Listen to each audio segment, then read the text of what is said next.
All right, we're not late. Hello, sorry, we were last having minute technical difficulties. Yeah, we were having some mic issues, but Ooh. That was terrifying. nobody Hey, died. everybody. Nobody died. Yeah. Anyway, hello everyone. Welcome to Hiatus Q&A week 4. Two more weeks. This is a 3, 4. 2 more weeks. Yes. Well, a little over 2 more weeks, but yeah. Laughs and production crunch. Anyway, we're having a great time. Everything's great. Yeah. Anyway. Yeah. Anyway, the Celica and Talindra playlists came out this week. Yes. And Al is going to go fully fucking nuts on those because I did not help at all. You provided moral support while you were doing stuff for the Patreon. Yeah, I was just kind of giving a thumbs up from where I was over there, like up to my eyeballs in Patreon letters. So, go. Yes. Okay. Start with the Celica one. Lead track is "She Used to Be Mine" by Sarah Bareilles. I'm right. It's about the trauma. It's also a surprise tool that will help us later. That's true. Somebody in chat said the Phoebe Bridgers on there. I yelled. Yeah, Graceland 2 by Phoebe Bridgers is the third track. Very good.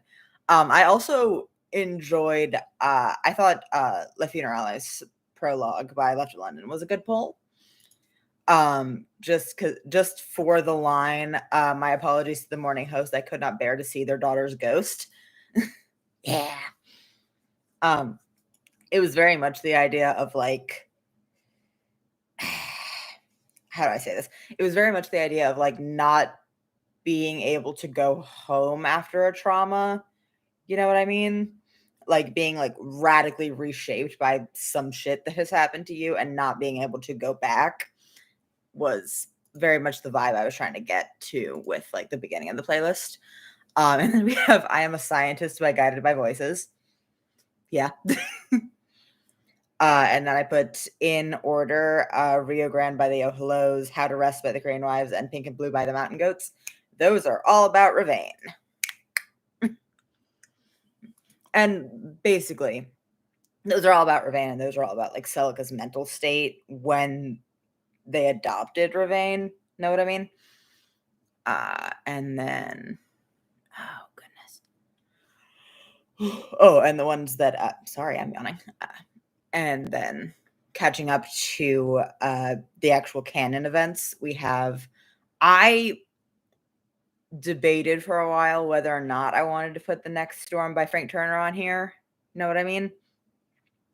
But that ended up, I think, working pretty well, just because I think the dichotomy that I'm trying to portray between Celica and Talindra is very much that Talindra would rather be safe than happy, and Celica is kind of the opposite. Like, that's what I was trying to get at, and that is very much the vibe of The Next Storm. Actually, that one I'm going to pull up the lyrics for. In the other browser. Hang on.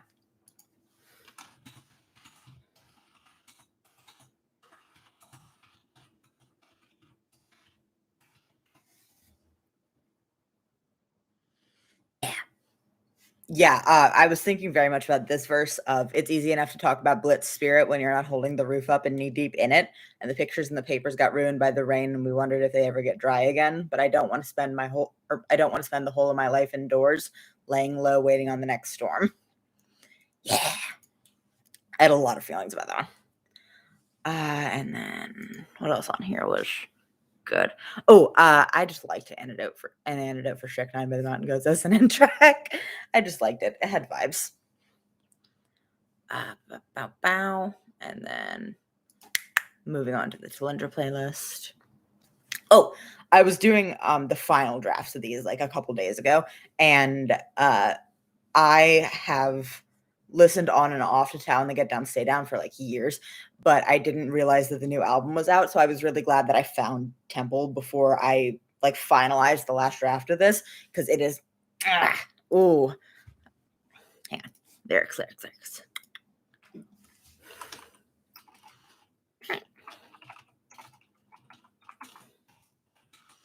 Also, excuse my voice because I am fighting off a sinus infection.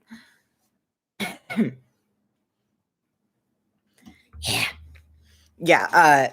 First of all, the vibes of Temple by Town that get down, stay down are just immaculate. It's very funky. But the opening verse is, I lost my city in the light of day, thick smoke, helicopter blades. Heaven on earth, I've never moved so fast. You'll never know the fear your mama has. Yeah. And that was very much. Sorry, I thought I heard something out there. Birds. Oh, okay. Yeah. Birds it sounded like a person screaming for a second, and I was like, do we need to go check that out? Yeah. Oh, goodness. That is not birds. That's a dog. Okay. Yeah. And that is our dog. Sir. That's our dog. Unacceptable. Lay down. Sorry. Very much noises from outside. Anyway. Somebody in the chat said, oh, the Will Wood on the Tilender playlist, by the way. So true. Yes. And someone else said, I keep sounding Kimberly. It's very... Well, yeah. Oh, goodness. But yeah, the highlight tracks on this one, Temple for sure. Jackrabbit was kind of the counterpoint to Graceland too. Like those are the same event, different perspectives. Trauma by Ezra Furman. Ooh, I've talked many times about how much I love Ezra Furman. We all know. But just the refrain of the years roll on and they still have not dealt with our trauma. Just and also fuck capitalism. It's nice. Nothing Nice by Inako was very much there for the vibes. Like it's very much, if you listen to the song, it's very like the sound is just like crashing over you, and that was the vibe I was going for. What are the other highlights here? Exile Vilify is one of my favorite songs of all time, and that one had to go on here. Just for the lines of exile takes your mind again. You've got sucker's luck. Have you given up? Does it feel like a trial? Does it trouble your mind the way you trouble mine? And then, yeah, let's talk about Well Better Than the Alternative, because I put that, I keep trying to open up another tab, and we're having issues with Google Chrome, so I keep trying to open up another tab in it, and it keeps not working. I will not change. I will not improve.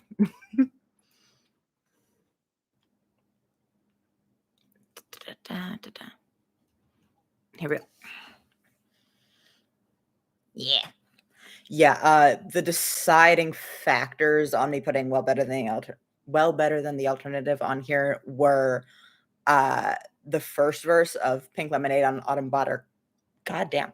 Pink Lemonade on Autumn Bomber Coats, Peter Pan collars, but my daughter's growing up. She's going to be a lot like me, but I don't want to be at all like me. And close to the end. Yeah. Sorry, I'm trying to get to it.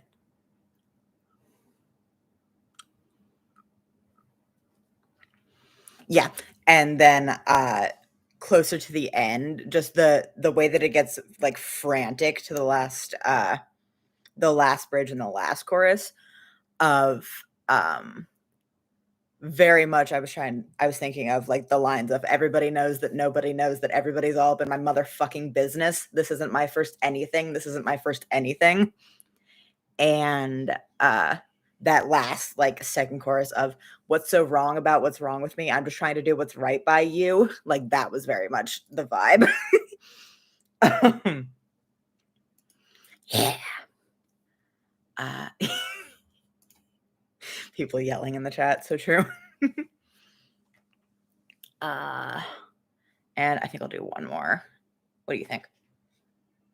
The Crane Wife song, the closing track. Yes. Yeah. Yeah, and then the closing track was Can't Go Back by the Crane Wives, so.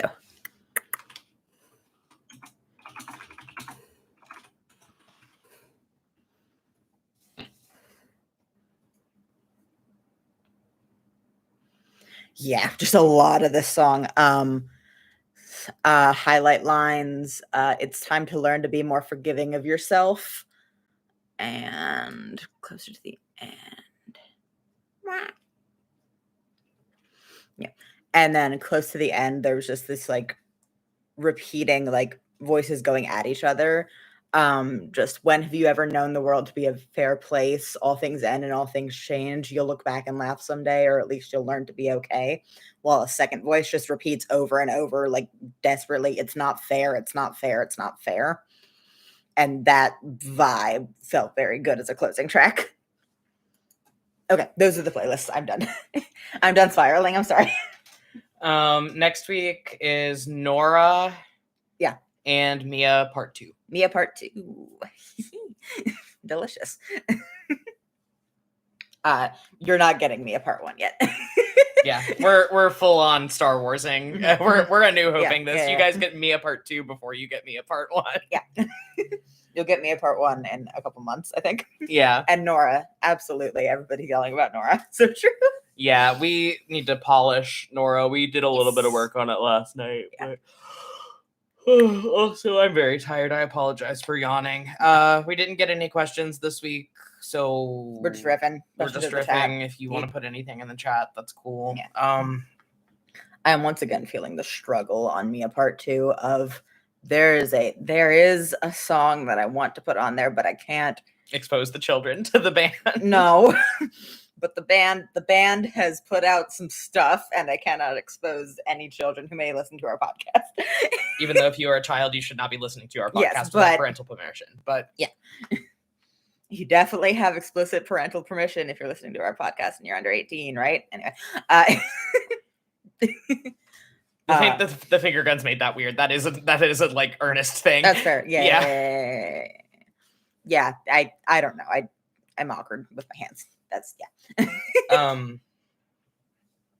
but yeah, we did that huge combat that we were talking about. Yes, that was we did that last Sunday or no, last Monday after Q&A. Yeah, that was it was a lot. We are still wiped out. It was that was complicated to run. I rolled 3 nat 20s in a row though, and it was really good. I had to listen to Al yell in a lamenting voice, "You yeeted my boy." I'm trying to figure out a way to tell this story without like spoiling a bunch of stuff. I forgot what a banishment spell did. Yeah.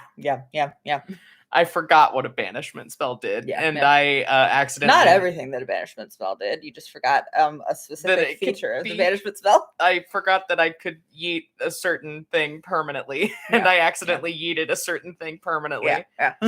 Apparently his name was Ronaldo. And he was just doing his best. He's working on his art history degree. Anyway. Somebody in the chat said, talk about Nora. Talk about what about Nora? Nora's having a rough time this season. Yeah, Nora's having a bad time. I mean, Nora's been having a bad time since we met her, pretty much. Yeah. Nora and her therapist have a lot to discuss. That's so true. We have made jokes about, because it's not going to end up on screen, but we have made jokes about Nora tipping her therapist after sessions. And also Nora referring all of her extended family members and their friends to her therapist. Yeah. Just getting out of a therapy session and going, you know what? You don't get paid enough for what we talked about today. Also, my nephew's coming to see you next week. Here's an extra $20.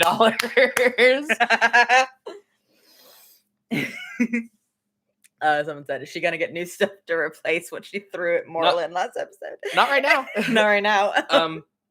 Oh, yeah. Oh, I almost said something that was spoilers. Yep. Careful. But no, for reasons, no, she will not be getting things to replace the teacups that she never used those teacups anyway. She went over to the china cabinet full of stuff that nobody's allowed to touch and started throwing things at him out of there. She was family heirlooms. Yeah, she wasn't throwing anything that she actually uses. It was the china cabinet full of things that she got in the will from her mom. Oh, Woody. What does he have? He doesn't have your headphones, does he? No, he has a cup that I was using. Bro. Sorry about that. Sorry, everybody. Stop being nasty. Behave. Lay down. Anyway. Nora telling Moreland to go to therapy help. We actually do have we do have a line in Omicron where Moreland tells Adana, yeah, no, I don't think we should ever have it be a possibility that our child is exposed to my mother. My mother has this thing where she just touches an infant and suddenly the kid is irreparably fucked up for life. We've all got complexes. Val's chronically nice. I would sooner literally die than disappoint anybody. Jorana's got whatever she's got going on. Nora's scared of her own shadow, and Boreas has such a bad complex that he doesn't even know it's a complex. He just thinks it's his personality. I think about that line every day. Can you imagine what's going to happen to our kid? You know, in fact, I don't even think it's her touching a child. I think it's an aura effect because Ulrich Chakrana came over for dinner one time and he still sees a therapist twice a week. God, I wish that were me. End monologue. End monologue. Oh, it may or may not make the final cut of the episode. So but it was very funny. Yeah.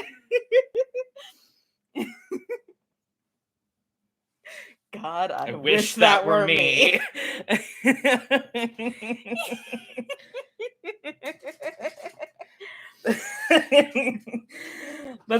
We keep doing this where we keep in reference to campaign 2 things that nobody understands yet, but we keep doing this thing where we take horribly, irredeemably shitty dads and then making them very funny. Yeah. We've done it twice and we've done it in very different ways. Yeah. God, I wish that were me. Oh, goodness. It's just more fun to have a shitty dad in the background if he's also hilarious. Yeah. True to life.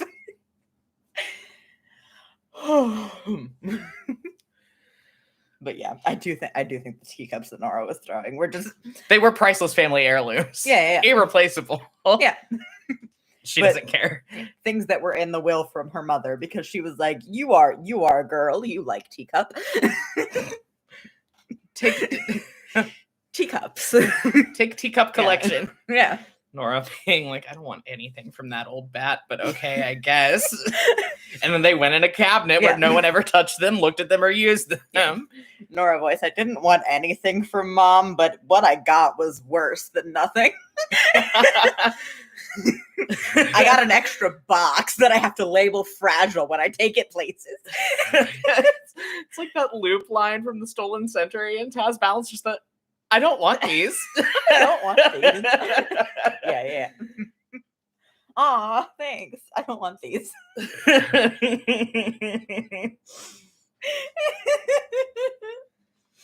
Oh, goodness. I actually think that's hilarious. If it was her mother's collection of teacups and small ceramic figurines. Yeah. You know the ones I'm talking about. Tchotchkes. Yeah. The Precious Moments figurines from QVC.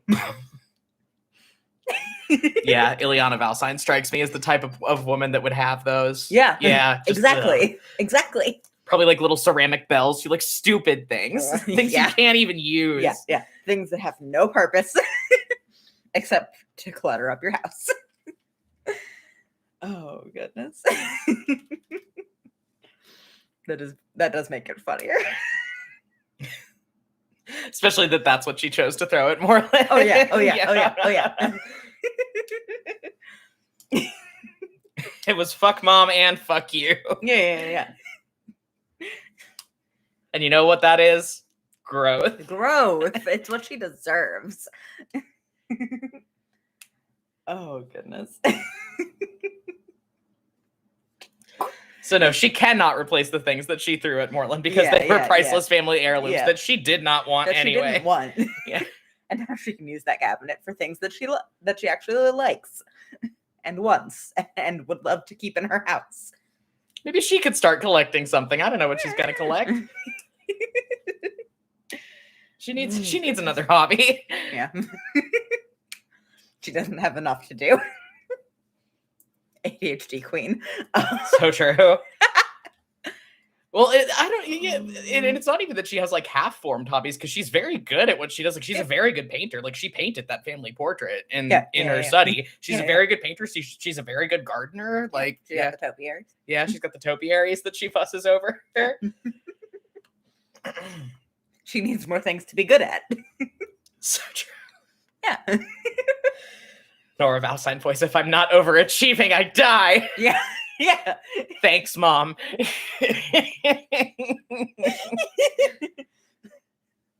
Nora Valstein. Run to the litter syndrome. Yeah. Nora Valstein voice. My therapist says I replace competence in various skills with genuine psychological growth. We'll see about that. Anyway, I'm learning woodworking. Yeah. Anyway, I've started whittling. Anyway, I think that means I got a bad grade in therapy last week, so I whittled a bust. So she'll like me better. This is fine. Yeah. I think Adra got that from her big time too. Lark doesn't give a shit about whether they're good at anything. Yeah. And that's because Lark is one of those people that is effortlessly good at a lot of things. Bards. But I think if Adra underachieves on something, she dies inside. Yeah. If Adra has a science experiment that goes wrong, she has a crisis about it for like 3 weeks. Yeah, yeah. And I love that about her. Oh, we like to think about the cousins. They featured heavily in the last episode that we recorded. Oh, we love them. We did a really cool thing with Lark's spellcasting where they cast spells from their tarot deck, and I actually went through my tarot deck and assigned a card to each one of the spells on their spell sheet. Yeah. So the narration of them casting spells is they like pull a certain card out of their deck and like the magic comes out of it. It's pretty cool. It's very good. It's very good. Lark is just extremely cool. I just like them. I just like them. Let's go, girlies. I'm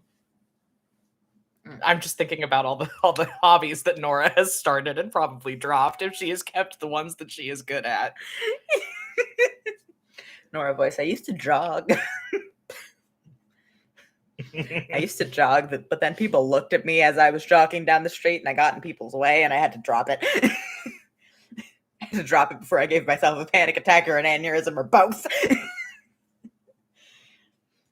Felt that.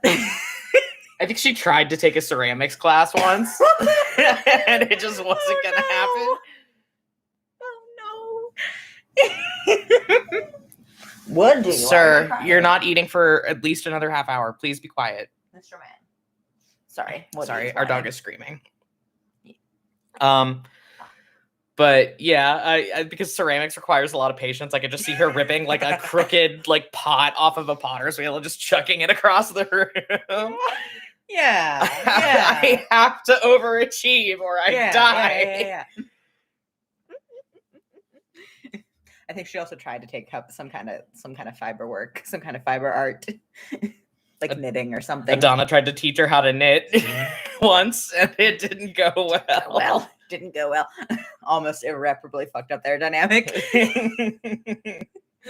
Something does yarn work as a garrote? Because I'm this close, Addie. I'm this close.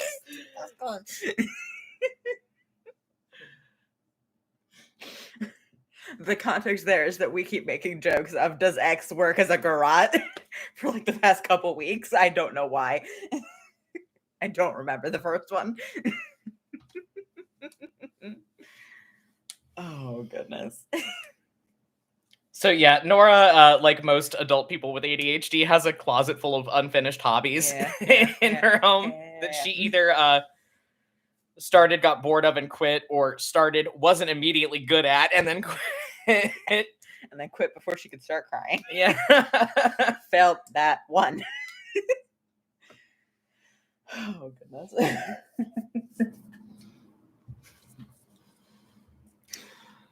She features, I mean, obviously she features really heavily in season 3, and we've ended up figuring out that there were some NPCs that we had just kind of intended to be one-off characters that are actually going to be very big. Yeah. In season 3. It wasn't like a Pelican thing where we just kept him around more because we liked him. It was more that like we were like, oh, this actually fills in a couple plot holes. So let's just make the plot stronger. Let's do it. Yeah, let's do it.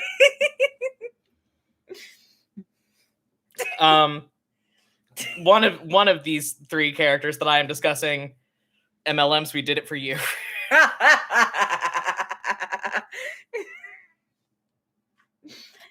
Yeah. I would argue 2. I would argue 2 of them. Yeah. Yeah. That's true. One is unattainable though. Yes. Yeah. Yes. It's a Pelican issue again. It's a Pelican issue again. But one of them.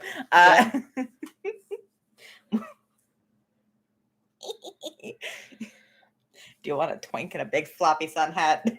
You're welcome. Wearing sunglasses indoors. He's allowed. He is allowed. He's allowed. The character in question has albinism. That's why. Oh, goodness. But the big floppy sun hat is inexcusable. Yeah. And the rest of his everything is also inexcusable. He stinks. Yeah. I love him. Yeah, we're gonna get to meet him in episode 3. Yes. Yeah. Very excited for that. Oh, it's gonna be. There's some things in episode 3 that are going to make some of you go insane. And he is one of those things. There's some things at the end of episode 2 that are going to make people absolutely lose their minds. The show is like Supernatural. Nothing stays dead. Be quiet. Anyway. Well, I mean, we know that Leo's a Phantom Rogue now. Like, if you look at the Phantom Rogue stat block, shit gets spooky. Yeah. And we are done saying anything. And we are being silent. We are being silent. God, I'm so excited for the premiere. I'm in hell. We have so many cool things going on. I'm just, the premiere is so soon. Yep. And we sure have 3.5 episodes done. It's fine. We're planning on doing a lot of recording over winter break. Yeah. That's the plan. We're very excited. But yeah, the premiere, oh God. Oh, it's so soon. But yeah, there are a couple things that happen in episode 3 that will make people absolutely lose their minds. Oh yeah. I know a lot of the people that come to the Q&As are very into theory building, and I am being silent. When's the premiere? December 17th. Is that the premiere, like the live premiere? premiere? Oh no, the live premiere. The live premiere is on the 16th. Sorry. Yeah, the live premiere is Thursday the 16th. Yes. 5 p.m. Pacific. Yeah. Same time as last time. Yeah. Same time as the season 2 finale on Thursday the 16th. Yeah, and there will be a live chat. It will be fun. We had a lot of fun. Great. We had a lot of fun in the finale. Yeah. Yeah, we had a lot of fun in the finale. We're going to have a lot of fun in the premiere. In a very different way. We are going to have a lot of fun. Yeah, you guys, maybe not so much. But yes, it's Thursday the 16th at 5 p.m. Pacific. So 8 p.m. if you're on the East Coast, and fuck off late in the dark hours of the morning. If you are European. If you're European. We're sorry. Oh, goodness. Yeah, I mean. Last couple minute call for questions, if you have any. Yeah, like I would consider changing the time because I am going to be. No, I won't be on break by then. That'll be right before I go on break. So, but that is my early day off from work. So like I could be home earlier, but like I don't know. It just seems to be a time that works for a lot of people. Sorry, Europeans. Yeah, it's just kind of gonna be what it is. We'll consider changing like premiere times as we move into probably the second campaign, because probably nothing's going to be changing by the end of this one, by the time we're doing the finale. So, But yeah, as we get into the second campaign and we're doing like 2-hour episodes, we'll consider bumping it down. All right. Well, I got to finish editing this combat, and then we've got to do some playlist cleaning and try to keep our heads from exploding. We'll see you guys next week. We'll see you guys next week. Bye. Bye.